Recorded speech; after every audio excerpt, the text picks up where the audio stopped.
Good afternoon, everybody. My name is Kash Patel, FBI Director.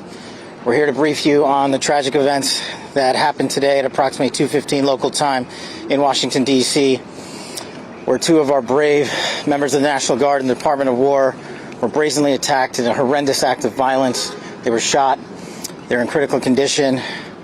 As you can see behind me, we have assembled the full force of both the federal and state and local law enforcement agencies to bring bear all of our resources to make sure we find the perpetrators responsible for this heinous act. And make no mistake, they will be brought to justice. Since this is an assault on a federal law enforcement officer, this will be treated at the federal level as an assault on a federal law enforcement officer. The FBI will lead out on that mission with our interagency partners, to include the Department of Homeland Security, Secret Service, ATF, DEA, and we're thankful for the mayor's assistance in this matter, the Metropolitan Police Department and their skills in investigating homicides and gun shootings in this city is exceptional. We will work together collaboratively because this is a matter of national security, because this is a matter of pride. President Trump has been informed. We've been in contact with the White House. We will shortchange the American public with no resources to make sure we find and safeguard our nation's capital right here in Washington, D.C., and bring anyone responsible for this heinous act of violence to justice. I would lastly like to add to the American public and the world, please send your prayers to those brave warriors who are in critical condition and their families. They are here serving our country. They are here protecting everyday Americans and citizens around the world in our nation's capital. They are the heroes of this day, and we must remember them on this day and every day, and their families and the sacrifice they have made. I will now turn it over to Chief Carroll of the Metropolitan Police Department. Thank you. Good afternoon, everyone. My name is Jeff Carroll. I'm the Executive Assistant Chief here at the Metropolitan Police Department. At approximately 2:15 this afternoon, members of the D.C. National Guard were on high visibility patrols in the area of 17th and I Street Northwest when a suspect came around the corner, raised his arm with a firearm, and discharged it at the National Guard members. The National Guard members, there were other members that were in the area. They were able to, after some back and forth, able to subdue the individual and bring him into custody. Within moments, members of law enforcement in the area were also able to assist and bring that individual into custody. At this time, as the director mentioned, the National Guard members are being treated at a local hospital. DC Fire and EMS responded to the scene to provide first aid for those individuals and transport them to a local hospital. The suspect in this case was also transported for treatment at a local hospital. Madam Mayor. Thank you. I'm Muriel Bowser. I'm the mayor of Washington, D.C., and I, too, want to send my thoughts and prayers to the families of the guardsmen and to the guardsmen who are in critical condition in a local hospital. I am joined by members and leadership from the D.C. National Guard, from the West Virginia National Guard, United States Secret Service, Deputy Mayor Pia, Fire Chief Donnelly, and Metro's General Manager Randy Clark. And we join with the FBI Director in ensuring that MPD investigates, the U.S. Attorney prosecutes this case to the fullest extent of the law.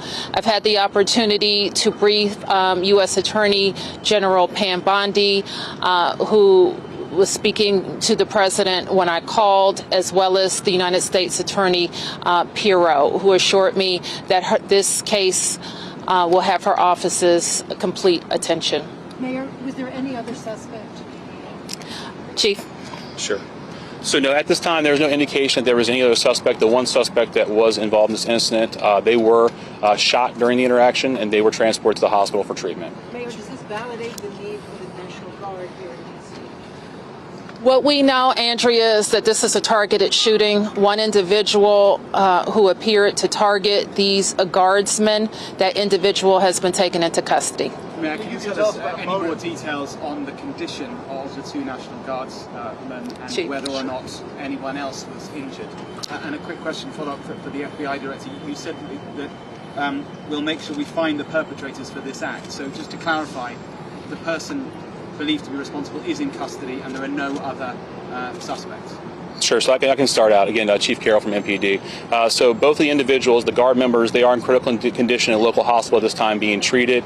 At this point, we have no other suspects. We have reviewed video from the area. It appears, like I said, to be a lone gunman that raised a firearm and ambushed these members of the National Guard, and he was quickly taken into custody by other National Guard members and law enforcement members. Have you got any sense of motive? No, at this time, obviously, we're very in the preliminary stages of investigation. There's a lot of things, a lot of agents that are here from various federal agencies, law enforcement agencies. We have the full power of the FBI and our federal partners here in the task force. So we're looking at all those different aspects, but we don't have any motive. Guardsmen armed, sir? The National Guardsmen that were shot, I'm told they were armed. Did they get off shots? At this time, that's part of the preliminary investigation. Can you explain how the suspect was apprehended? Chief. Sure. So how the suspect was apprehended, as I said, the individual, the suspect came around the corner. He immediately started firing a firearm at the two National Guard members. So at that time, there were other National Guard members that were in the area. They heard the gunfire. They actually were able to intervene and to kind of hold down the suspect after he had been shot on the ground until law enforcement got there within moments. And he was shot by a National Guardsman? At this point, we're still investigating exactly who shot the individual. It's not clear at this time. Were there DC policemen in the area? We don't know what kind of weapon. There was D.C. police. It happened right in front of the Metro, although there is no indication that the perpetrator was on the Metro. So there's Metro Transit Police in the area, and obviously being on 17th Street by the White House, Uniform Division Secret Service were in the immediate area as well. What kind of weapon the alleged perpetrator used? We do not know at this time. It's still under Thank you, investigation. Andrew. We're going to be able to take a couple more. Has been able to question the suspect, or is his condition so severe that you haven't been able to have a conversation? Sure. Again, so as I said, we're very preliminary in the investigation, so we're looking to all aspects of who the individual is, his connections. At this time, he's still in the hospital receiving treatment. And I would just like to add, the reason that this suspect is in custody is because of the bravery of the men and women of the National Guard who responded due to their extensive training to secure American lives today. There was not any further injury and any further shootings. We should highlight the fact that the men and women of law enforcement, the interagency, the Department of War, and the National Guard executed their training with great precision today and prevented an even greater tragedy from befalling us. These National Guardsmen are heroes, and we must pray for their safety and their speedy recovery. And as the Chief said, we are in the preliminary stages of this investigation. We will run down every single lead, every piece of evidence.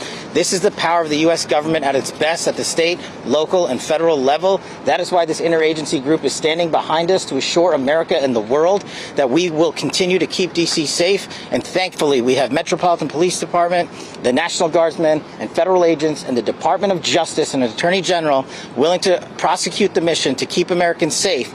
And President Trump has rightly stated that this heinous act will be investigated, and he has thanked the National Guardsmen and women and the men and women of law enforcement. Thank you. Thank you.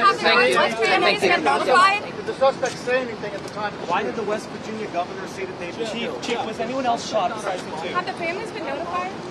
General, what about the unconstitutional deployment of troops? It's been ruled unconstitutional. Why are there 500 more troops? We'll let them all get their mics. I'll take that. Thank you. Sorry. No, it's all good.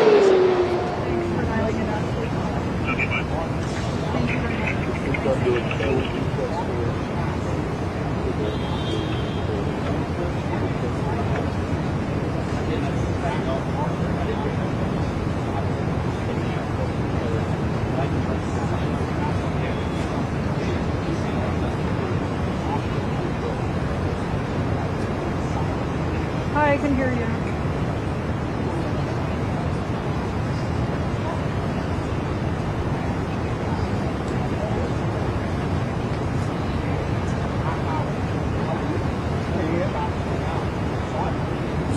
Yes. Yes.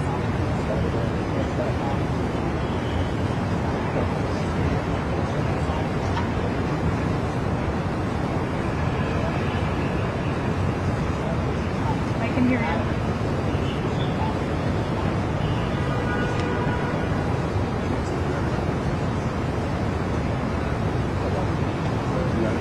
I hear you, Mike. I can hear you.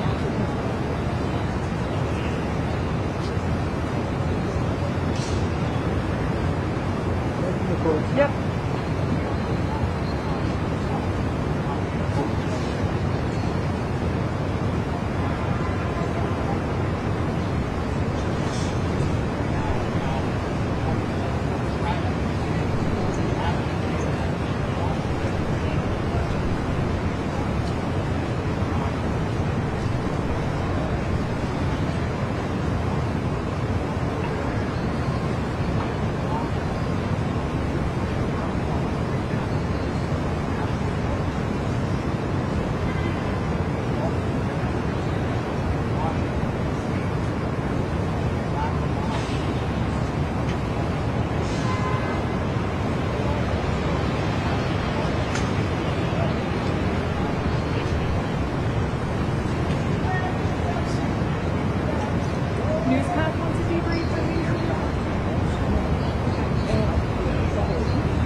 blocks away from the north lawn of the White House, which explains why in the moments after about 10 to 15 shots rang out initially, around 2:15 p.m. this afternoon at this metro stop, again, just 2 blocks away from the White House, we saw not only the National Guard mobilize other members who were on what's called a high visibility patrol in their camouflage uniforms. We also saw MPD getting to the scene within seconds, and within minutes you could see members of the U.S. Secret Service, including those that were stationed outside of the White House, flooding in, members of their uniformed division, members of the U.S. Marshals, ATF, and other federal law enforcement, including the Park Police. Just dozens of police cars were sort of screaming in behind me, as well as ambulances. And in that very small period of time, we know that one suspect, at least one suspect, used a handgun. Shots rang out, about 10 to 15 shots. There were 2 members of the National Guard who were patrolling as part of the President's crime task force here in D.C. Those members from West Virginia, as you mentioned, and they sustained critical injuries. They were transported to an area hospital, including at least one of them who was taken by medevac. The suspect also in custody right now at another area hospital, and we're told is also in critical condition. But a really scary scene just 2 blocks outside of the White House. I am told by senior federal law enforcement officials that at this time there's no nexus to threats to the president himself, to the White House, or to the staff. But this, of course, comes at a time in which law enforcement has seen an increase in the number of assault-style attacks. We know that the National Fraternal Order of Police has reported at least 58 assaults, ambush-style assaults on police year to date. The Department of Homeland Security frequently talks about threats against their federal law enforcement officials, and to date, an over 1,000% increase in the number of assaults against ICE enforcement agents. So all of this happening at a time where not only Washington is on edge, but also the country is on edge, with the National Guard deployed not only here in the nation's capital, but President Trump also having federalized National Guard in several other cities across the country.